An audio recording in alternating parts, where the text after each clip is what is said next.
Promising Young Woman. I hope we're not billed contemptible, entitled males by the end of this review, but we shall see. But I was almost gonna say, Joe, do you have the trailer ready for Promising Young Woman? But that is not Can't do allowed that no more. anymore. Are streaming on YouTube. I almost said it. It was almost gonna come out, I got the but poster though right here, and the audience is seeing it right now. that perfect. That'll work, man. If you got if you got the poster, a screenshot or two, whatever, that works just as well. Or you could stare at our faces. But anyway, Promising Young Woman, brand new movie. I was really pumped to see this in the theater back in April when it was supposed to come out. My buddy and I actually made a date to go see this movie. That never ended up happening. But I'll say this. Promising Young Woman, lot to like about this movie right off the bat. I think there's a good amount of stuff to praise with this movie. This is a movie that makes its anger and urgency palpable from the opening scene. And the opening scene involving three dudes, one of whom Adam Brody. They see a barely conscious woman in Carey Mulligan, who plays Cassie, at a table in the club, and one of them approaches her and coaxes her to come back to his place. So the two kiss, but just as he insists sex, the tables turn, and then the following scene is Carey Mulligan emerging with bloody arms and a fast food burger. And it's like, hell yeah, okay, this is going places. And ultimately, I think in some ways, too, it's another entry in the cinematic world of candy-colored chaos. That's what I'm calling this. The Birds of Prey, the Neon Demon, these movies that are like decadent, like almost gaudy to a certain degree with their color scheme. And it's pretty, it's colorful, but it's chaos, and it's urgent, and it's angry. And I kind of like that, even though it's kind of becoming a trope right now. But I'll say this to start things off. I think the immediate point of interest here is Carey Mulligan. Carey Mulligan is somebody who I've adored for a long, long time. And I kind of feel like she's been almost a little bit dormant recently. Because Yeah. I remember she stormed on the scene with Shame, the Steve McQueen movie. Steve McQueen, director of 12 Years a Slave. And then as well, she was in Inside Llewyn Davis as well, which is another tremendous movie, but she's kind of been a supporting character most of her career. Great Gatsby Great Gatsby. Yeah. Yep, that's another one. Leave it to me to pick the two more obscure and Drive. before Yeah, the no, one there everybody's were seen. definitely a string of movies. I'm with you. Yeah, yeah. There was a string of like for 5 years, I swear. It was like Carey Mulligan and damn near everything. And it was great. Like, I'm like, hell, I think she's good. I think she's a commendable actress. And she gets a tough role here. And she nails it, and she's the lead, and she crushes it. And I'm very happy to see that. I hope this leads to more roles. That's my first point, though, is that Carey Mulligan is truly tremendous. Other than that, any other thoughts, additional thoughts on Promising Young Woman? I'm glad you brought up the whole like neon violence thing and like how like this kind of reminded you of Birds of Prey, because like oddly enough, like a lot of those movies for some reason are produced by Margot Robbie, and this one including was also produced by her. But yeah, it totally captures that whole like bright color neon violence thing, and then like, you know, again, just like Birds of Prey, there is kind of a female empowerment message, some feminism message behind it. But with Birds of Prey, like I thought like Birds of Prey, fun movie, it's just kind of sloppily put together. Like anytime Harley Quinn is not on screen, the other parts of that movie are just kind of weak. Fun time, it's still a fun time, but it's just a weaker film, good nonetheless. This though, to me, I don't know where everybody else fell on it, I actually love this movie. I had a blast watching Promising Young Woman, man. I went into it Commendable young male. Yeah, thank you. Commendable young male. I went into this movie not knowing anything about it. In fact, actually, the only thing I knew about it was some reviews that people were posting who did not see the movie, apparently, because they were just like, oh, so now we're having a movie about a woman that goes around and kills men before sleeping with them and everything. And it's just like, dude, that doesn't even happen in the movie. Like, that's just, like, you saw a completely different movie. She just puts them in their place. Like, there's none of that here.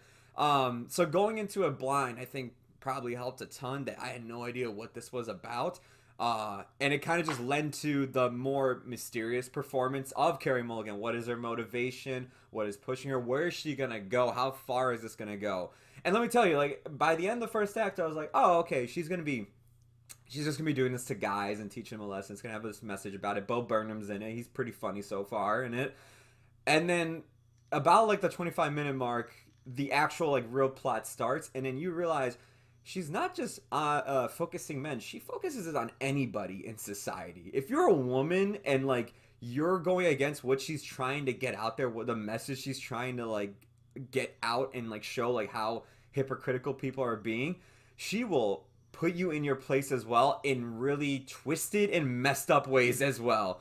And it was like from there on out is where I really started to love the movie. It was a scene with Allison Brie basically, and how that scene ends and then where the movie starts going from there, I was just like, holy shit, this movie is insane and I'm loving every minute of it. Yes, I was actually going to mention that that same scene too.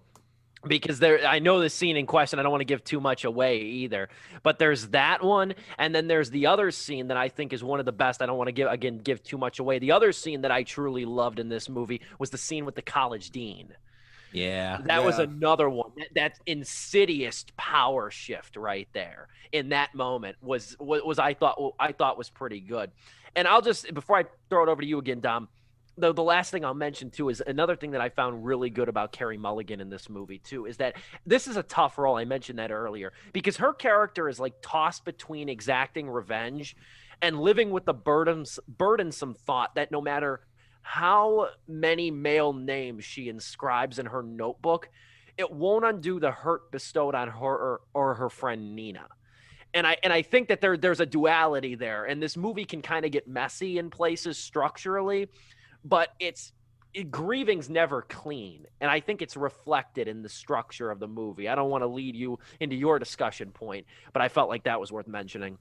No, great points all around. And yeah, just going back to the aesthetic of this movie, it's definitely it is very like intentionally a very glossy movie with its soundtrack. It's awesome soundtrack. There's a musical moment towards the climax of this movie that it was like, oh damn, I love this. Can't spoil it, but yeah, there's a glossiness here that I really enjoyed, but I particularly fell in love with because it didn't go full on glossy. I didn't see Birds of Prey, but I have seen Suicide Squad, and it was like towards that end where it's wacky, it's zany, glossy, but kind of shallow. You know, doesn't necessarily have to be a bad thing, but it can be really fun. But Promising Young Woman definitely leans towards the darker, the shadier towards of gloss, kind of like Drive did, as opposed to something like I don't know, what's that car movie with Edgar Wright? I'm sorry, Baby Driver. Yes, yeah, exactly. Baby Driver, which is a much more over the top kind of joint. But I really appreciate where this film kept things grounded, because this movie is a revenge movie. There's no doubt about that. It is a revenge film, but it's not in a way that is pure power fantasy. It is revenge in a way that is very justice driven and very not justice as in like woke justice or anything, although there's absolutely a tinge of that. And we'll get into that absolutely later. But it's more of a way that is like character driven, and that character trying to exact justice in her very specific, very, very dubious ways, as opposed to something that is more for the power fantasy of it. Say what? I was gonna say I heard somebody say she's the Batman of sex, and I was just like, you know what? I can see that. That's kind of close. Kind of close. And you know what? You know what? Yeah, going off that, the conflict of Cassie, the character Cassie, played by Carey Mulligan, is actually really, really fascinating, because Carey Mulligan isn't just some completely unhinged, psychotic, detached from reality person. She is struggling with grief, with loss, with deep, deep, debilitating, emotionally stunting, traumatizing depression from the loss of her friend and just what happened way back when. And you see that in her everyday life, in her interactions with her parents and all the other characters, and her obsession, kind of like the gimmick of the film, which I'm glad didn't turn it into a one-note gimmick. The gimmick takes its toll on Cassie, and it's so fascinating to watch. And I'm so happy that conflict was there, so that when Bo Burnham's character is introduced to kind of give us that romance, plot, that romance tinge, it becomes a liability. Or sorry, the two parts to Carey Mulligan here, the one that wants to find love and the one that wants to find revenge, they start to conflict with each other, and it tears her up inside, and it drives this plot into in such a kind of like a train that just is the speeding at high speeds, and just you're just waiting for it to crash and fall apart, because it plants that seed early where things fall apart, and you're wondering, is it gonna pay off? Is she gonna move on? And man, there are specific twists in the plot which I commend, that I genuinely did not see coming, and I'm glad they didn't. Again, that they kept it in a way that was grounded and really, really fascinating. I was gonna say, too, the other thing she's got going is her parents are basically lighting that fire of like, you need to like move on from what has happened already. It's been so long, because you need to get your shit together. You got to move out of the house, because they subtly give her a present in the best way possible. It's like her 28th, 29th birthday or something, and they give her a suitcase for her birthday because she's still living with her parents. Basically trying to tell her, can you please start finding an actual job and not work at a bake shop? You literally went to med school. What are you doing? Yeah, and let me jump in too, because whatchamacallit, Dom brought up a good point. Fun fact too, her father, Cassie's father in the movie, Clancy Brown, is played by Clancy Brown. Fun fact, he is also the voice of Mr. Krabs. He's the voice of Mr. Krabs in SpongeBob. So if you don't know that, now you know. But the one thing I will say, though, and I'll push back on Dom, I'm trying to stall just a little bit so he can get back in the Zoom call as we try to work around the little Zoom eccentricities, if you will. Moreover, however, I'll challenge that, though, about the duality. As good as it is, I would have liked it to be maintained instead of what they did with Bo Burnham's character. That's where I run into the problem in that regard, okay? Because at the end of the day, the movie, and this is where my main criticism of the movie comes in, the movie doesn't have a ton much else to say other than kind of the blanket theme that men are trash. Hear me out on this, though. It's a compelling argument, sure, but it's a blanket assertion designed for a reaction. And it doesn't make for a strong conceit, because it doesn't really go challenged, because the character who could challenge that in Bo Burnham is proven to be majorly flawed and problematic. Yeah. And that kind of undercuts. Then it confirms the suspicions of Cassie already. And that's where I felt the problem there. The duality is set up very nicely, and it gets her to think. But then once it's revealed, once the catch of Bo Burnham's character is revealed, then it's like, oh, well, then there's obviously, then this is obviously just cause. And to some degree it is. I'm not going to deny that. But I think the movie cops out with that, too. I think the movie wants to have its cake and eat it, too. I will give you that, because that was the only issue I have with this movie is the third act. I feel like it does cop out near the end. I like the third act still. I love the way it wraps up, actually. I actually really do like the ending. It's just what we do in the third act compared to, like, where I thought the movie could have gone. I was like, damn, I'm like, I thought this could have been a much better, like, setup for something else. And, like, maybe in my head I have a different movie compared to, again, this is a guy, compared to the woman director who probably had... compared to Emerald Fennell. Yeah, too, who probably had this message set up. But I see what Steve is saying. I will disagree with, like, the whole thing is like, all men are trash, because it's just like, again, I think the movie does point not a finger only at men. It points a finger at society throughout this whole thing. It calls everybody out on their BS, at least. Because, yeah, there are tons of movies that when they take that stance, they go for that easy route of, yeah, men are just trash, and that's it. That's our message. We're done. This movie, I thought that's what it was going to be, and, like, maybe it'll go into more detail, but, like, the fact that it does kind of do it with society, and you see it more towards in the second act when she's interacting with not just only men who are being completely ignorant about what has happened at their college that they went to her friend Nina. That message to me, like, it points to more of society, more to only just men then. But I do agree with you, yeah, like, what they do with Bo Burnham's character, I was like, we could have, like, honestly, I think if you would have cut that out of the movie, you would have not lost anything. And it's just like, if she would have just done what she was going to do in the third act anyway, and just have like Bo Burnham's character like react to it in some sort of way, like I think that probably actually would have been better. Maybe, I don't know. We're getting really close to spoiler territory here, but I know will have to. We're tap dancing on the line. Yeah, yeah, we really are. But we'll continue to tap dance it as best as we can. Steve, I think I will dispute your specific phrasing of all men are trash. Not that they say that in the movie or anything, which I didn't say all men. I said men are trash. I didn't say all men, just for the record. Still, I think that's closer together. I don't think there's much daylight. I didn't come up with the phrase. Twitter that is true. Did. And yes, I will also dispute the mentality that men are trash. However, I would too. Yeah. Of course, I think we all do. I think everyone does at heart. But in terms of the film and what it's trying to say and how it's interpreting it, and the fact that we're having this discussion means that it's good art to begin with. But I think that it's a systemic thing, which I'm reiterating a lot of Joe's points here. But it really is a systemic thing. I think the two pivotal characters in the scenes are the ones with Alison Brie and Connie Britton as the dean.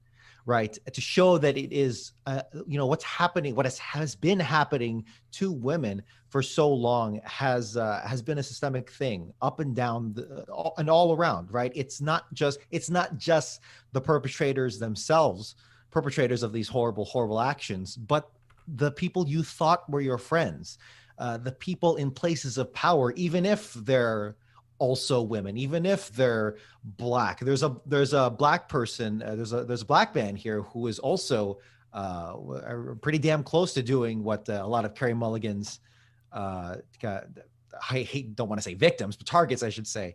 So in that way, there's a color aspect to it as well, that it's just one and the same, although he is a man, so I don't know. But in terms of that, I think in terms of it's coming back around to the real message there, and what they do with kind of copping out, and what they do with that twist in the third act, I interpret it as us being complicit, because I think everybody who doesn't have the secret to hold, but I think everybody kind of sees themselves in Bo Burnham's character, sees themselves as the good guy, the guy who's trying. I mean, of course, everyone will think that, but I think most people can identify and are closer to identifying to Bo Burnham's character. But what happens with that character is, I believe, what I interpreted as the film saying that we are all complicit if we don't say anything. Again, really close to spoilers here, but sure. I do want to kind of push back against the notion that it was a straight cop-out, because I think in other films' hands, it absolutely would have been. And the track record for films like this and films with similar messages, yes, they are just straight cop-outs and just power fantasy, revenge fantasy. Doesn't really advance the narrative or the discussion there that much, other than just something to consume and feel better about for a couple of days. But I think Promising Young Woman advances the narrative and can advance that discussion, and I hope will last longer, because I view that what you guys are saying as the cop-out, or maybe doesn't contribute as much, I think is saying something different, in that complicity? No, being complicit in a system that allows these things is a problem that every single one of us has to tackle, and something that cannot be solved until we all really come together, other than just platitudes, really come together and try and solve. Because I honestly, I will put this up there with The Assistant in really showcasing this problem at heart, because the grief and the toll that the film's plot takes on Carey Mulligan is, again, just really fascinating to watch. And I'm really happy that this film, while indulgent at moments, at the proper times, doesn't go full hand with it and actually says something. I like that. I know. I like that analysis. I like that angle. It got me to think about it in a different light in some aspects too. I will say the other aspect too that like struck a chord with me too about it is that there's I think even the angriest movies, and this movie is justifiably angry. I use that phrase a handful of times in my review. It earns it. Justifiably angry. Okay. But I think even the angriest films also need some kind of empathy embedded in them in some aspect too. And I think that Nina's trauma gets a little bit, even though we never meet her, I think her trauma kind of gets lost or undercut occasionally. Yes. Because the movie at the end of the day, I realized this kind of when I was writing the review. And I don't want to distill it to this, but in some ways it does, or it earns this kind of distinction. The movie is kind of a little bit too predicated on gotcha moments, on moments that make you gasp while watching it the first time. It's a little bit too predicated, I think, on the surprise of certain instances that aren't going to hold as well, I think, after you've seen the movie. So certain scenes, like again, the Bo Burnham reveal in that moment in time too. I think they undercut a story at occasion of overcoming grief, as well as the movie showcases it based on the fact that grief is not linear, grief is not consistent, which I think this movie does show very effectively. Yeah, we're really kind of spoiling that one aspect. It's really hard to because in my opinion that is a huge point of discussion there. So it's difficult to do, but I have to agree. I will say as much as the conflict between Carey Mulligan's character, in Cassie's character, as much as that is palpable, the thing that actually holds this movie back for me is that they didn't showcase it enough. There are definitely scenes where there are close-ups, hard close-ups, close-ups on Cassie's, reactions to things. There's a particularly poignant scene where there's a damn good dolly zoom where it's like, holy shit, this is something else. But I kind of wish the film had kind of stretched it out a little bit more to match the gotcha moments, which I think on a rewatch might showcase more of might bring out the indulgency of those scenes, as opposed to, which might take away. Yeah, you're right. Might take away from the message there. But I think it's still strong enough to stand on a rewatch if I get around to it. Fair point. I'll say, you want to kind of segue into kind of closing arguments here, because I do have to tackle one more movie before the end of the show. And Joe, I want you to start with the closing arguments, because you seem to very enjoy this movie. I kind of feel like Dom and I kind of had a bulk of a debate over here. So no, I want to hear on top of any other points you'd like to make along with your closing thoughts to kind of wrap us up. No, I mean, like, Dom, you did bring up a very interesting viewpoint when it came to Bo Burnham's character, and like that actually did get me thinking too, because I don't think it bothered me as much as Steve's as much as it did Steve, because like to me I was kind of like, oh my god, am I feeling this way because like I saw myself in Bo Burnham a bit, and like we all did, and I'm like, and I love Bo Burnham, like so I kind of went into a little bias. It's like I want him to get the go because it's Bo Burnham and I love watching his stand up, and that's good casting. That's good casting. That's good casting for that purpose.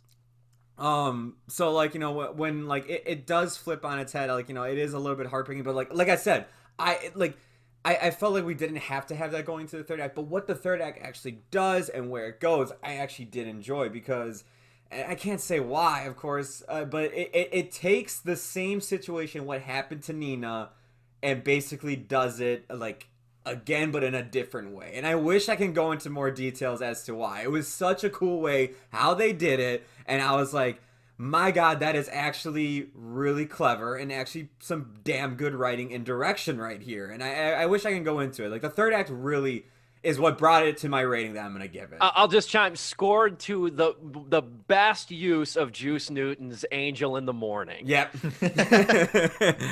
Like, oh my god, man. Like that third act really like took me, like it made me, it caught me by surprise. It really did. I was like, wow, I didn't expect it to actually go here and do this. Other than that though, closing thoughts and everything else is that to me this movie is is a roller coaster, man. It is to me what I like. I consider this better than what the Joker movie did in terms of like a character study and like seeing how far someone will go. Because to me, Joker at the end of the day was just like, it's about mental health and look how crazy Joaquin Phoenix is. This I think has more to say than just, you know, the issue at hand. But to me, it was just a more interesting character, which sucks to say because I love the Joker. I like, you know, it's one of my favorite comic book characters out there, and like.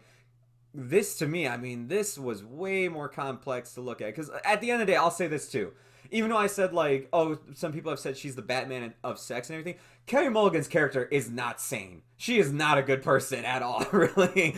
She is, like, in terms of, like, you know, horrible people in this movie, she's nowhere near, like, them. But she's not good herself. The way she, and the length she's willing to go, too, to like get what she wants and prove people wrong is insane, and not like not a good mentally. I'm trying to. It's extremely unethical. Yeah. Like, there's that too. I'm trying also like making sure like I don't want to spoil too much because like I went in blind and had such fun and I don't want to ruin it for people. There are strong scenes in here, man, that are worthy of spoiling. They do a scene with a lawyer that I thought was actually a really cool take with a character like that. I was like, oh my god, like, again, did not see that coming. Thought that was actually a really interesting idea to do with someone who is a lawyer for that scenario. And I was like, wow. And in like actually seeing that Carey Mulligan had a change of heart that instance, I was like, okay, like she does have some humanity to her. She's not just like, I know, I'm set on my course of vengeance. She does have at least some humanity in her. To me, it's like I want to watch this movie again. And I can't wait till watch it again. I'm hoping it comes to like HBO Max or something. It comes to some streaming service. This movie to me, it could be like what Get Out was. As of now, it is a 3.5 out of 4 stars for me. But at the end of the year, it could possibly turn around to 4 stars if I watch it again sometime. But that is my rating for right now, 3.5 out of 4 stars. I suppose I'll take it then and then give it to Dom for the final word on here. I'll admit, though, discussing this movie has made me enjoy it a little or admire it a little bit more than I initially did. I'll say that. Good words, Dom. At the end of the day on that. There's plenty to really like here. With Carey Mulligan fiercely commanding in a leading role, Bo Burnham yet again showing that he can act and he's a very good presence. And I long for the day that he kind of gets his character study movie in so many words. And a sure to be divisive climax that we've danced around, I think, effectively enough. Yeah. I thoroughly enjoyed the climax. I thought it was good, as much as it does in a way kind of almost feel like a Pyrrhic victory at best, because I don't think anybody truly wins so much. And we can't talk about that without going into spoilers, but I see a couple nods here. That's another thing, too, is at the ending, I don't feel like anybody won per se. I feel like there was justice, which maybe is the ultimate sort of thing, but at what cost, which is why I call it a Pyrrhic victory. It's tragic. The whole situation is tragic. Tragic. On top of the tragedy that propelled the situation. I think that there could have been a little bit more empathy, though, in that department for Nina, because the whole movie is really in Nina's name, in Cassie's friend, Nina. The whole movie and the actions are really done in her name. I thought there could have been a little bit more, at least some more connective tissue. I'm glad the movie takes time in building that, though. And, like, it doesn't reveal exactly what happened to her right off the bat. It wisely, Emerald Fennell wisely uses sort of context clues and situational dialogue to kind of clue us in. So I stress that there's a lot to like here, but there's still a hang up there on with the aspect of the Bo Burnham character. As much as I can acknowledge it, I can't look past it. I'll gladly rewatch this. Hope I get the opportunity. I mean, we got a whole year ahead of us before we even think about making our end of the year list. As of now, because like Joe liked to throw that in there with his. As of now, for me, it's 2.5 out of 4 stars for Promising Young Woman. Okay. Better watch out next time you go to a bar, Steve. Pregnant, the same thing. Is this what it felt like? That's revenge for unpregnant. I don't want to go that far. I'm not gonna stand on this desk for unpregnant, but I don't want to go that far. Yeah, there are lines from Promising Young Woman said by characters that don't feel written at all. In many cases, they become transcripts because they are things said by so many people in so many situations similar to Nina and Cassie's characters. Well, even the title too, "Promising Young Woman," is from exactly the Brock Turner trial, "Promising Young Man." Like, and when the judge said his final closure. And you know what? In lesser hands, those moments, those scenes, and those lines would have been a flash in the pan. They would have been indulgent revenge fantasies, which they are to an extent, but that's all that they would have been.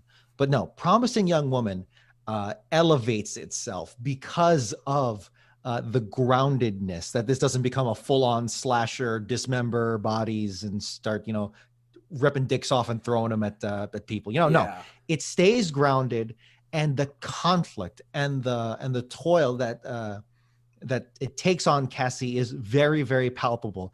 And and in fact, so much so that I kind of wish they had kind of indulged in that more to really push the point across. And I think that was kind of lost in the translation and in some of the glitz and glamour, which I'm appreciative of. But I think it could have leaned in the other direction just a tiny bit more.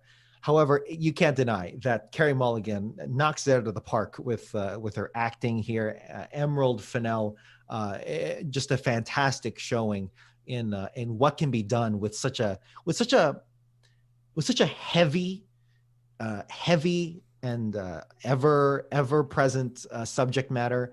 But at the same time, something that has long been approached in film as very one note and very repetitive and very, hell yeah, the woman got her revenge, kind of Aaron Brockovich's, where it's like one woman against the world.